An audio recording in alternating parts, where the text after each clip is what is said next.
Courmayeur, la belle alpine, a de nombreux atouts. Courmayeur, à vol d'oiseau, pas si loin de Chamonix. ATMB et Globule Radio vous proposent maintenant un voyage sonore au départ de Chamonix. À vol d'oiseau.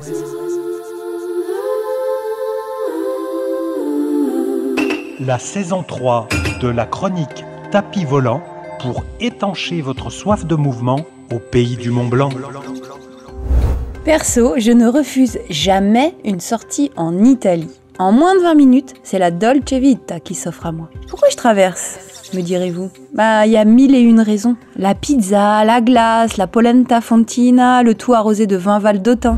Pour les bains de Pré-Saint-Didier aussi, pour le ski de fond dans le Val Ferret, pour écouter des Italiens me parler français et pour tenter une conversation quand même en italien, même si tout le monde parle français en Vallée d'Aoste.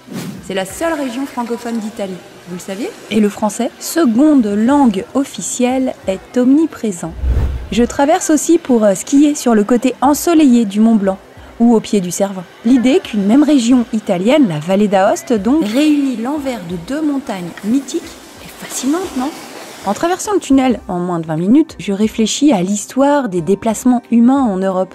Avant 1965, traverser le massif du Mont Blanc, presque comme on se téléporte, était impossible. La traversée des Alpes était une épopée dangereuse et un enjeu de conquête majeure. Et la Vallée d'Aoste, qui se tient sur le versant méridional du Mont Blanc et du Cervin, au seuil donc de la France et de la Suisse, est un des points de passage les plus stratégiques du continent européen.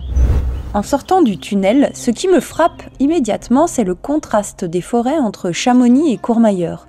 Au nord, côté Chamonix, nous sommes dans un pays d'épicéas et de sapins. Ici, côté soleil, ce sont des mélèzes qui recouvrent les pentes. Note à moi-même, faudra revenir en automne. Courmayeur est dominé par le mont Chétif, sur le sommet duquel se trouve une statue de la Sainte Vierge bénie personnellement par le pape Jean-Paul II.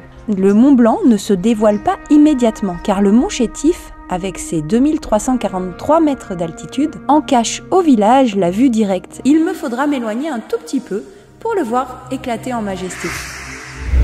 Juste avant d'arpenter les rues de Courmayeur, je laisse mon tapis joli m'attendre au pied du Skyway Monte Bianco, sublime ascenseur vers les plus hautes cimes. J'ai envie de visiter l'exposition des cristaux du Mont Blanc, au pavillon de la pointe Heilbronner, et surtout de vivre cette expérience d'une ascension à 360 degrés. Waouh, j'adore, c'est merveilleux. La pointe Heilbronner culmine à plus de 3400 mètres d'altitude entre le Grand Flambeau et les aiguilles marbrées sur la ligne de partage des eaux entre la Haute-Savoie et la Vallée d'Aoste.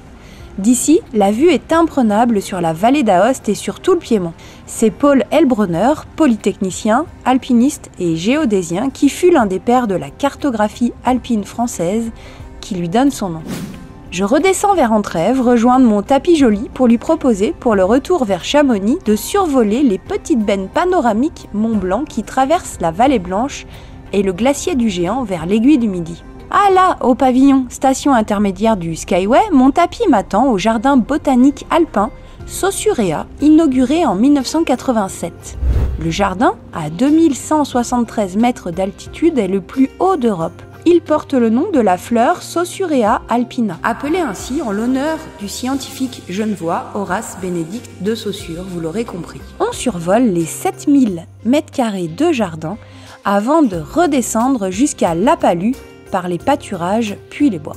On survole maintenant les différents hameaux qui constituent cette charmante bourgade. Dolonne, Entrèves, La Palue, Villers-dessous, Villers-dessus, Larzay, Entrelevis, La Villette, La Sac, Plan-Pincieux, La Vachey, La Visaille, Arnouvas. Courmayeur est une commune plutôt vaste, vue d'ici.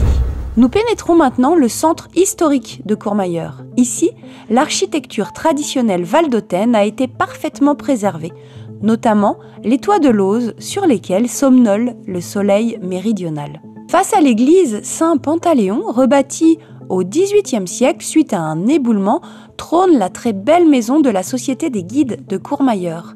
30 ans après la création de la Compagnie des guides de Chamonix, Sa fondation en 1850 fait d'elle la deuxième plus ancienne au monde, et sa très belle façade commémore nombre d'ascensions héroïques et de visages majeurs.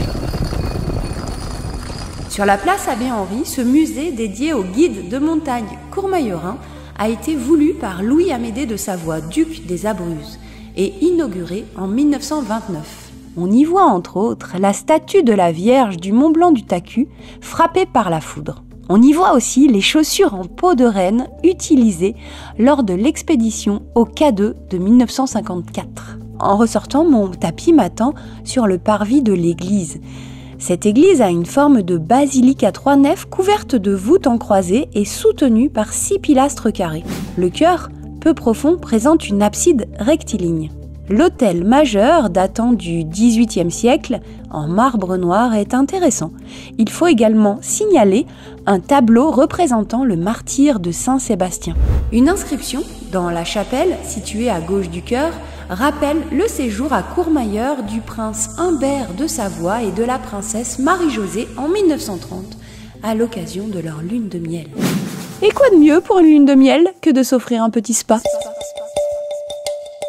La renommée internationale de Courmayeur est liée depuis le XVIIe siècle au tourisme thermal, avec ses 4 sources d'eau sulfureuse.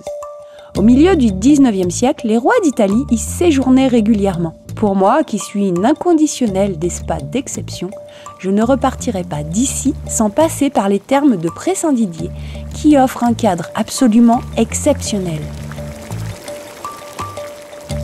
Cascade tonifiante, hydromassage à l'eau thermale, sauna, salle de détente, piscine panoramique à ciel ouvert. Oh, qu'on est bien ici, tous en peignoir. Un peu ramoneux.